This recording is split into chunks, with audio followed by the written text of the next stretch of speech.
Bus ಇದೆ, ಇಡೀ ರಾಜ್ಯದಲ್ಲಿ ಫ್ರೀ ಬಸ್ ಇದೆ. KSRTC ಬಸ್ಗೆ ಹತ್ತಕ್ಕಾಗ್ದೇ ಕೆಲವೊಂದು ಮಹಿಳೆಯರು ವೆಹಿಕಲ್ಗಳನ್ನ ಬೇರೆ ಬೇರೆ ವೆಹಿಕಲ್ಗಳನ್ನ ಹತ್ಕೊಳ್ಳೋಂಥ ಪರಿಸ್ಥಿತಿ ಇವತ್ತು ಬಂದಿರೋದು ಶೋಚನೀಯ. ಹಾಗಾಗಿ ಇವತ್ತು ಫ್ರೀ ಬಸ್ ಬಿಟ್ಟು ಬೇರೆ ಬೇರೆ ವೆಹಿಕಲ್ಗಳನ್ನ ಹತ್ಕೊಂಡು ಹೋಗೋದು. ಮತ್ತು ಇಲ್ಲಿ ಇವರು ಕೂಡ ಓವರ್ಲೋಡ್ ಹಾಕೊಂಡು ಹೋಗ್ತಾರೆ ನೋಡಿ, ಬಿದ್ದರು ನೋಡಿ ಏನೇನಾಗುತ್ತೆ ಅಂತ ಇಲ್ಲೇ ನೋಡ್ತಾ ಇದ್ದೀರಾ ನೀವು. ಅತಿ ಹೆಚ್ಚು ಟ್ರಾಫಿಕ್ ಇರೋದ್ರಿಂದ ಇಲ್ಲಿ ಮೊದಲು ಒಂದು ಕ್ಯಾಮ್ರಾ ಕೂಡ ಇಲ್ಲ. ಇಲ್ಲಿ ಏನೋ ಹತಾಚುರಿ ಆದರೆ ತಾವು ನೋಡ್ತಾ ಇದ್ದೀರಾ. ಇಲ್ಲಿ ಯತೀಂದ್ರವ್ರು ಅರ್ಥ ಮಾಡ್ಕೊಬೇಕಿದ್ದೀನ, ನಿಮ್ಮ ಕ್ಷೇತ್ರ ಯತೀಂದ್ರವ್ರ ಇದು ಮೆಲ್ಲಳ್ಳಿ ಗ್ರಾಮದಲ್ಲಿ ಆಗಿರುವಂಥದ್ದು ಇದು. ಹಾಗೆ ಈ ಥರ ಏನು ಆಕ್ಸಿಡೆಂಟ್ಗಳು ಆದರೂ ಕೂಡ ಯಾರೂ ಕೂಡ ಇದನ್ನು ರೆಕಗ್ನೈಸ್ ಮಾಡೋಕ್ಕಾಗಲ್ಲ. ಕ್ಯಾಮ್ರಾ ಕೂಡ ಎಲ್ಲೂ ಇಲ್ಲ. ಪೊಲೀಸ್ ಇಲಾಖೆ ಸಂಬಂಧಪಟ್ಟ ವರ್ಣಾ ಪೊಲೀಸ್ ಇಲಾಖೆ ಕೂಡ ಒಂದು ಕ್ಯಾಮ್ರಾ ಕೂಡ ಅಳವಡಿಸ್ಬೇಕು. ಯಾಕೆಂದರೆ ಇದು ಹೋಬಳಿ ಲೆವೆಲ್ ಹೆಡ್ ಕ್ವಾರ್ಟರ್ ಆದ್ದರಿಂದ ಇಲ್ಲಿ ಒಂದು ಕ್ಯಾಮ್ರಾ ಕೂಡ ಹಾಕಬೇಕು. ಯಾವುದೇ ರೀತಿ ಅಚ್ಚತುರಿ ಆದ್ರೂ. ಮತ್ತು ಇಲ್ಲಿ ಕೆಲವೊಂದು ನೋಡಿ ತಾವು ನೋಡ್ತಾ ಇದ್ದಾರೆ, ರೂಟ್ ಇಲ್ದಿರೋಂಥ ಓವರ್ಲೋಡ್ಗಳು ಕೂಡ ಹಾಕೊಂಡು ಓಡಾಡ್ತಾರೆ. ಅದೆಲ್ಲ ಸಮಸ್ಯೆಗಳಾಗುವಂಥದ್ದು. ಒಟ್ಟಾರೆಯಾಗಿ KSRTC ಡಿಪಾರ್ಟ್ಮೆಂಟಿಂದ ಇಷ್ಟೆಲ್ಲ ಸಮಸ್ಯೆಗಳು ಕೂಡ ಆಗೋದು ನಾವು ನೋಡ್ತಾ ಇದ್ದೀವಿ. 1 ಗಂಟೆಯಿಂದ ಬಸ್ ಇಲ್ಲ, ಆಮೇಲೆ ನಾನ್ ಸ್ಟಾಪ್ ಗಾಡಿಯಿಂದ ನಿಲ್ಸೋದೇ ಇಲ್ಲ. ಯಾವ್ರವ್ರು ನೀವು? ಮೈಸೂರು. ಈಗ ಹೋಗ್ಬೇಕು ಅಲ್ಲಿಂದ? ಹಾಂ. ಎಲ್ಲಿ? ಓಕೆ, ಒಂದು ಕೆಲಸ ಮಾಡಿ, ನಿಮ್ಮ ಕಾಲೇಜ್ ರೀ, ನಿಮ್ಮ ಕಾಲೇಜ್ ಪರ್ಮಿಷನ್ ತಗೊಂಡು ಒಂದು ರಿಕ್ವೆಸ್ಟ್ ಸ್ಟಾಪ್ ತೊಗೊಳ್ಳಿ. ಯಾಕೆಂದರೆ ಒಂದು ರಿಕ್ವೆಸ್ಟ್ ಸ್ಟಾಪ್ ಕೊಡ್ಬೋದಲ್ಲ, ಅಲ್ಲಿ ಇಷ್ಟು ಜನ ವಿದ್ಯಾರ್ಥಿಗಳಿದ್ದಾರೆ, ನಿಮ್ಮ ಕಾಲೇಜಿಂದ ಒಂದು ರಿಕ್ವೆಸ್ಟ್ ಸ್ಟಾಪ್ ಕೊಡ್ಬೋದಲ್ಲ. ನೋಡಿ, ಆ ಕಡೆ ನಿಂತಿರೋರು ಮಳವಳ್ಳಿ ಕಡೆ ಹೋಗುವಂಥವ್ರು, ಈ ಕಡೆ ನಿಂತಿರೋದಲ್ಲ ಮೈಸೂರು ಕಡೆ ಹೋಗುವಂಥವ್ರು. ಒಟ್ಟಲ್ಲಿ ಎಲ್ಲೂ ಕೂಡ ಈ ಟೈಮಿಂಗ್ಸ್ಗೆ ಬಸ್ಗಳಿರಲ್ಲ. ಯಾಕೆಂದರೆ ಇವರು ಸಿಂಗಲ್ಸ್ ಇರ್ತಾರೆ. ಆ ಸಿಂಗಲ್ಸ್ನ ಪ್ರತಿದಿನ ಇಷ್ಟು ಸಿಂಗಲ್ಸ್ ಅಂತ ಆಗಿದ ತಕ್ಷಣ ಅವರು ನ್ಯೂಟ್ಲ್ ಆಗಿಬಿಡ್ತಾರೆ, ಆ ಟೈಮಿಂಗ್ಸ್ ಚೇಂಜ್ ಮಾಡ್ಕೋತಾರೆ. ಹಾಗಾಗಿ ಅವ್ರಿಗೇನು ಅಂತಂದರೆ ಒಟ್ಟಿನಲ್ಲಿ ರಶ್ ಇಲ್ಲದೇ ಸಿಂಗಲ್ಸ್ ಹೊಡಿಸಿ ಅವ್ರಿಗೆ TCಗಳಿಗೆ ಅವರೊಂದು ಲೆಕ್ಕ ಕೊಟ್ಟರೆ ಸಾಕು. ಜನಸಾಮಾನ್ಯ ಅಂತೂ ಹತ್ತಕ್ಕೆ ಆಗ್ತಿಲ್ಲ KSRTC ಬಸ್ಗೆ. ಬಂದಂಥ ಯಾವುದಾದ್ರು ವಾಹನಗಳು ಹತ್ಕೊಂಡು ಹೋಗುವಂಥ ಪರಿಸ್ಥಿತಿ ಬಂದಿದೆ. 1 ಅವರಿಂದ ಕೂಡ ಬಸ್ ಇಲ್ಲ ಅಂತ ಕೂಡ ಈಗ ಹೇಳ್ತಾ ಇದ್ರು ಅವರು. ನಮಸ್ಕಾರ, ಇದು ಮೆಲ್ಲಳ್ಳಿ ಗ್ರಾಮ. ಇಲ್ಲಿ ATM ಕಾಲೇಜ್ ಸ್ಟೂಡೆಂಟ್ಸ್ ಇದ್ದಾರೆ. ಇವರೆಲ್ಲ ಸಿಟಿಗೆ ಹೋಗಬೇಕು.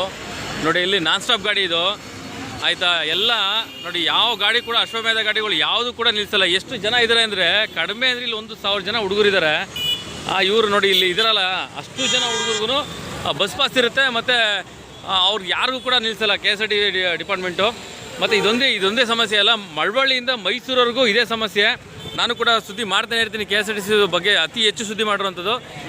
ನೋಡಿ, ಇಲ್ಲಿ ತೋರಿಸ್ತಾ ಇದ್ದೀನಿ ನಿಮಗೆ. ಕಡಿಮೆ ಅಂದರೂ ಪ್ರತಿನಿತ್ಯ 1,000 ಜನ ವೀಕ್ಷಕರೇ. ಸಿಟಿ ಬಸ್ ಕೂಡ ಇದೆ ಇಲ್ಲಿಗೆ, ಮೆಲ್ಲಳ್ಳಿ ಟು ಸಿಟಿಗೆ. ನೋಡಿ, ಅಲ್ಲೂ ಕೂಡ ತುಂಬ ರಶ್ ಇರುತ್ತೆ. ಮತ್ತು ಇಲ್ಲೇನು ನೋಡ್ತಾ ಇದ್ದೀರೋ ಇದು ನೋಡಿ, ಒಂದಷ್ಟು ಕಾಲೇಜ್ ಮಕ್ಕಳು ಟೆಂಪೋ ಹತ್ಕೊಳ್ಳೋಂಥ ಹಣೆ ಬರ. ಅವ್ರಿಗೆ ಪಾಸ್ ಕೂಡ ಇರುತ್ತೆ, ಆದರೂ ಕೂಡ ಟೆಂಪೋ ಹತ್ಕೊಂಡು ಕಾಸು ಕೊಟ್ಟು ಹೋಗಬೇಕು. ಮತ್ತು ಅಲ್ಲಿ ನೋಡಿ, ಅಲ್ಲಿ ಸಿಟಿ ಬಸ್ ಇದೆ, ಅಲ್ಲಿ ಸಿಕ್ಕಾಪಟ್ಟೆ ಕ್ರೌಡ್ ಇರುತ್ತೆ. ಮತ್ತು ಇನ್ನೂ ಒಂದಷ್ಟು ಸಿಟಿ ಬಸ್ಗಳನ್ನ ಹಾಕಬೇಕು, ಇಲ್ಲಾಂದರೆ ಮಕ್ಕಳು ಸಿಕ್ಕಾಪಟ್ಟೆ ತೊಂದರೆ ಆಗ್ತಾರೆ. ಪಾಸ್ ಮಾಡಿಸಿ ವೇಸ್ಟು. ನೋಡಿ, ಮಳೆ ಗಾಳಿ ಚಳಿಗೆ ಒಂದು ಬಿಸಿಲಕ್ಕೂ ನಿಂತ್ಕೊಳ್ಳೋಕ್ಕೂ ಎಲ್ಲೂ ಇಲ್ಲಿ ಬಸ್ ಸ್ಟಾಪ್ ತಂಗುದಾಣ ಕೂಡ ಇಲ್ಲ ಸರ್ಕಾರದಿಂದ ಮಾಡಿರೋಂಥದ್ದು. ಮತ್ತು ಇಲ್ಲಿ ತಾವೇನು ನೋಡ್ತಾ ಇದ್ದೀರಾ, ಈ ಟೆಂಪೋಗಳು ಓಡಾಡೋಂಥದ್ದು ಇದು ಸಾರ್ವಜನಿಕವಾಗಿ ಆ ಟೆಂಪೋಗಳಿಂದ ಅನುಕೂಲ ಆಗ್ತಿರೋದು ಅಷ್ಟೇ. ಫ್ರೀ ಬಸ್ಸು ಕೆಲವ್ರಿಗೆ ಈ ಕಡೆ ಏನು ಕೆಲಸಗಳೇ ಆಗ್ತಿಲ್ಲ ಅಂತ ಕಾಣುತ್ತೆ. ನೋಡಿ, ಸಿಟಿ ಬಸ್ಸು ತುಂಬ ಓವರ್ಲೋಡ್ ಆಗಿರುತ್ತೆ. ಹಾಗಾಗಿ ಈ ಟೈಮಿಂಗ್ಸಲ್ಲಿ ಎಕ್ಸ್ಟ್ರಾ 1-2 ಸಿಟಿ ಬಸ್ ಬಿಟ್ಟರೆ ಅನುಕೂಲ ಆಗುತ್ತೆ ಅಂತ ಕೂಡ ಮಕ್ಕಳು ಹೇಳ್ತಾ ಇದ್ದಾರೆ. ನೀವು ಯಾವ ಊರವರು? ಮೂಡ್ಲುಂಡಿ. ಓಕೆ, ಬಸ್ ಇಲ್ಲ ನಿಮಗೆ? 7 ಗಂಟೆಗೆ ಬರುತ್ತೆ ಬೆಳಗ್ಗೆ. ಆಮೇಲೆ ಮಧ್ಯಾಹ್ನ 1 ಗಂಟೆ ಬರುತ್ತೆ. 12:30 ಬರುತ್ತೆ. 4 ಗಂಟೆ, 5 ಗಂಟೆ, 7 ಗಂಟೆ. ಟ್ರಿಪ್ಪು ಚೆನ್ನಾಗಿದೆ.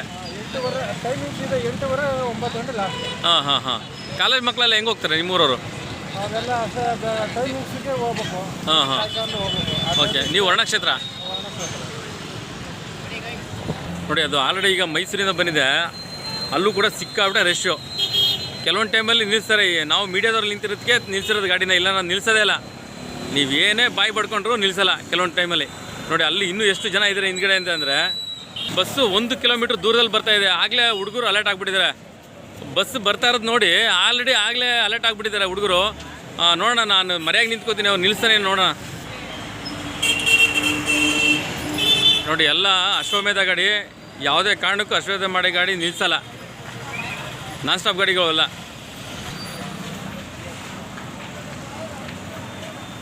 ನೋಡಿ, ನೊಣ ಮುತ್ಕೋತಾರೆ.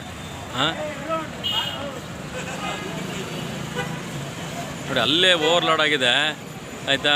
ಅಲ್ಲ, ಇಲ್ಲಿ ನಾನು ಕೇಳೋದು ಇಷ್ಟೇ, ಕೆ ಎಸ್ ಆರ್ ಟಿ ಡಿಪಾರ್ಟ್ಮೆಂಟ್ಗಳಲ್ಲಿ ಇರೋವಂಥ ಏನು ಎಷ್ಟು ಬಸ್ ಹೋಗುತ್ತೆ ಎಷ್ಟು ಬಸ್ ಬರುತ್ತೆ ಅಂತ ಅಲ್ಲಿ ಇಂಟಿಮೇಷನ್ ಹಾಕ್ಬಿಟ್ರೆ ಬಸ್ ಸ್ಟಾಪಲ್ಲಿ ಅನುಕೂಲ ಆಗ್ತದೆ. ಎಷ್ಟು ಬಸ್ ಓಡಾಡುತ್ತೆ ಅಂತ ಕೂಡ ಯಾರಿಗೂ ಲೆಕ್ಕ ಕೇಳೋದಿಲ್ಲ. ಸತ್ಪ್ರಜೆಗಳಂತೂ ಏನು ಗೊತ್ತೇ ಇಲ್ಲ ಅವ್ರಿಗೆ. ನೋಡಿ ಇವರು ನೋಡಿ ಹಿಂಗೆ ಹತ್ತಾ ಇದೆ ನೋಡಿ. ಇನ್ನೂ ಏನು ರೀ ನಮ್ಮ ದೇಶ ಇನ್ನೂ ಯಾವ ಮಟ್ಟದಲ್ಲಿದೆ, ರಾಜ್ಯ ಯಾವ ಮಟ್ಟದಲ್ಲಿದೆ, ಜಿಲ್ಲೆ ಯಾವ ಮಟ್ಟದಲ್ಲಿದೆ, ಕ್ಷೇತ್ರ ಬಂದು ಸಿದ್ದರಾಮಯ್ಯನವ್ರದ್ದು. ಹಾಂ,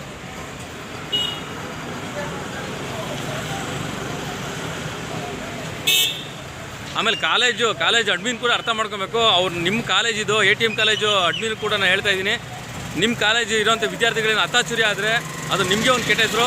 ನೋಡಿ ಅಲ್ಲಿ ಬಸ್ ಹತ್ತಾ ಇದ್ದಾರೆ ಆದರೂ ಕೂಡ ಮೂವ್ ಮಾಡ್ಕೊ ಹೋಗ್ತಾನೆ ಅಂದರೆ ಅರ್ಥ ಮಾಡ್ಕೊಳ್ಳಿ. KSRT ಡಿಪಾರ್ಟ್ಮೆಂಟ್ನ ಯಾವನು ಕೇಳೋಕ್ಕಾಗ್ತಾ ಇರೋಂಥ ಪರಿಸ್ಥಿತಿ ಇವತ್ತಾಗಿದೆ. ಯಾವ ಜನಪ್ರತಿನಿಧಿಗೆ ಮಾತುಗೂ ಕೇಳಲ್ಲ ಅವರು. ನೋಡಿ 1 ಅವರಿಂದ ಇಲ್ಲಿ ವಿಡಿಯೋ ತೆಗಿತಾನೆ ಇದ್ದೀನಿ. ಮತ್ತು ಸಿಟಿ ಬಸ್ ಕೂಡ ಇದು ರಂಗಸಮುದ್ರ ಸಿಟಿ ಬಸ್ಸು, ಅಲ್ಲೇ ಓವರ್ಲೋಡ್ ಆಗಿ ಬರುತ್ತೆ. ಎಲ್ಲಿ ಮಕ್ಕಳು ಎಲ್ಲತ್ರಿ, ದಯವಿಟ್ಟು ನೀವು ATM ಕಾಲೇಜವರು ದಯವಿಟ್ಟು ನಾನು ಹೇಳ್ತಿರೋದು ಅರ್ಥ ಮಾಡ್ಕೊಳ್ಳಿ. ನಿಮ್ಮ ಒಂದು ಪವರ್ ಉಪಯೋಗಿಸಿ ದಯವಿಟ್ಟು. ಹಾಗೆಯೇ ಸಂಬಂಧಪಟ್ಟಂಥ ರಾಜಕಾರಣಿಗಳು ಯಾರಿದ್ದಾರೆ ನಿಮ್ಗೆ ಗೊತ್ತಿರೋಂಥವ್ರು ಅವ್ರಿಗೂ ಕೂಡ ಅದನ್ನು ನೀವು ತರಲೇಬೇಕು. ಇಲ್ಲಾಂದರೆ ಮಕ್ಕಳು ಲಕ್ಷಾಂತರ ರೂಪಾಯಿ ಕೊಟ್ಟು ಓದೋವಂಥ ಕೆಲಸ ಆಗುತ್ತೆ. ಆದರೆ ಈ ಥರ ಪರಿಸ್ಥಿತಿಯಲ್ಲಿ ಓದ್ತಾರೆ ಅಂದರೆ ಎಷ್ಟು ಶೋಚನೀಯ ಅಂತ ಕೂಡ ನಾನು ಕಾಲೇಜವ್ರಿಗೆ ಕೂಡ ನಾನು ಒಂದು ರೆಫರ್ ಮಾಡೋಕ್ಕೆ ಇಷ್ಟಪಡ್ತೀನಿ. ಬರೋದನ್ನ ಕಾಯ್ಕೊಂಡು ಜಾತಕ ಪಕ್ಷಿಗಳಿಂದ ಕಾಯ್ಕೊಂಡು ಹತ್ತುವಂಥ ಪರಿಸ್ಥಿತಿ ಆಗಿರೋಂಥದ್ದು ಇಲ್ಲಿ ನಾವು ನೋಡ್ಬೋದು. ಇದು ಇಲ್ಲಿ ಬರೀ ಕೇವಲ ಮೆಲ್ಲಳ್ಳಿಲಿ ಒಂದೇ ಅಲ್ಲ, ಬನ್ನೂರಲ್ಲಿ ಇರೋ ಥರ ಇದೇ ಪರಿಸ್ಥಿತಿ